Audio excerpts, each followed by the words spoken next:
ಭೂಮಾನಂದ ಕೊಲೆ ಪ್ರಕರಣ ಎಲ್ಲ ಆರೋಪಿಗಳನ್ನ ಬಂಧಿಸಿ ಕಠಿಣ ಶಿಕ್ಷೆಗೆ ಗುರಿಪಡಿಸಿ ದಲಿತ ಸಂಘರ್ಷ ಸಮಿತಿ ಆಗ್ರಹ. ಕುಟುಂಬಕ್ಕೆ ರಕ್ಷಣೆ ಪರಿಹಾರ ನೀಡುವಂತೆ ಒತ್ತಾಯ.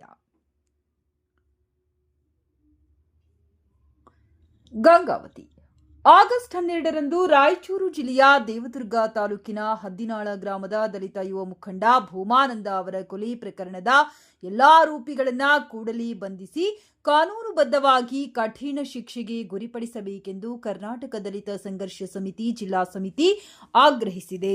ಈ ಕುರಿತು ಸಂಘಟನೆಯ ಕೊಪ್ಪಳ ಜಿಲ್ಲಾಧ್ಯಕ್ಷ ಸಿಕೆ ಮರಿಸ್ವಾಮಿ ಬರಗೂರು ಅವರ ನೇತೃತ್ವದಲ್ಲಿ ಗಂಗಾವತಿ ತಹಶೀಲ್ದಾರರ ಮೂಲಕ ಮುಖ್ಯಮಂತ್ರಿಗಳಿಗೆ ಮನವಿ ಸಲ್ಲಿಸಲಾಯಿತು. ಭೂಮಾನಂದ ಅವರು ಸಮಾಜದ ಜನರ ಸಮಸ್ಯೆಗಳಿಗೆ ಸ್ಪಂದಿಸುತ್ತಾ ಸಾಮಾಜಿಕ ನ್ಯಾಯಕ್ಕಾಗಿ ಧ್ವನಿ ಎತ್ತುತ್ತಿದ್ದ ಯುವ ಮುಖಂಡರಾಗಿದ್ದರು. ಅವರ ಹತ್ಯೆ ಅತ್ಯಂತ ಖಂಡನೀಯವಾಗಿದ್ದು, ಘಟನೆಯಿಂದ ಕುಟುಂಬ ಹಾಗೂ ದಲಿತ ಸಮುದಾಯದಲ್ಲಿ ಆತಂಕದ ವಾತಾವರಣ ನಿರ್ಮಾಣವಾಗಿದೆ ಎಂದು ಸಂಘಟನೆ ತಿಳಿಸಿದೆ. ಕೊಲೆ ಪ್ರಕರಣವನ್ನ ಯಾವುದೇ ರಾಜಕೀಯ ಅಥವಾ ಸಾಮಾಜಿಕ ಒತ್ತಡಕ್ಕೆ ಒಳಗಾಗದೆ ನಿಷ್ಪಕ್ಷಪಾತವಾಗಿ ತನಿಖೆ ನಡೆಸಬೇಕು. ಪ್ರಕರಣದಲ್ಲಿ ಭಾಗಿಯಾಗಿರುವ ಎಲ್ಲಾ ಆರೋಪಿಗಳನ್ನ ತಕ್ಷಣ ಬಂಧಿಸಿ ಕಠಿಣ ಕಾನೂನು ಕ್ರಮ ಕೈಗೊಳ್ಳಬೇಕು.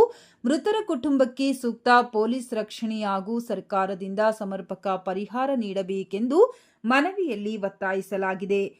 ಈ ಸಂದರ್ಭದಲ್ಲಿ ಕರ್ನಾಟಕ ದಲಿತ ಸಂಘರ್ಷ ಸಮಿತಿ ಜಿಲ್ಲಾ ಸಂಘಟನೆ ಸಂಚಾಲಕ ಬಸವರಾಜ್ ಮಲ್ಲಾಪೂರು, ಕೊಪ್ಪಳ ತಾಲೂಕು ಅಧ್ಯಕ್ಷ ರವಿ ಗುಡ್ಲಾನೂರು, ತಾಲೂಕು ಸಂಘಟನೆ ಸಂಚಾಲಕ ಭುವನೇಶ್ ಗಾಂಧಿನಗರ, ನಗರ ಘಟಕ ಸದಸ್ಯ ನಾಗರಾಜ್ ಜೈ ಭೀಮನಗರ, ತಾಲೂಕು ಸಂಘಟನೆ ಸಂಚಾಲಕ ನವೀನ್ ಜೈ ಭೀಮನಗರ, ಸಂಘಟನೆ ಮುಖಂಡರಾದ ಸುರೇಶ್ ಮಾಳಿಮನೆ, ಕನಕಗಿರಿ ತಾಲೂಕು ಅಧ್ಯಕ್ಷ ಪಂಪಾಪತಿ, ಗಂಗಾವತಿ ತಾಲೂಕು ಅಧ್ಯಕ್ಷ ಯಲ್ಲಪ್ಪ ಎಂ ದುರ್ಗೇಶ್ ಜಮಾಪುರ್, ಕಾನೂನು ಸಲಹೆಗಾರರಾದ ಚೆನ್ನಮ್ಮ ಚಳ್ಳೂರು, ನರೇಂದ್ರ ಸೇರಿದಂತೆ ಇತರರು ಉಪಸ್ಥಿತರಿದ್ದರು.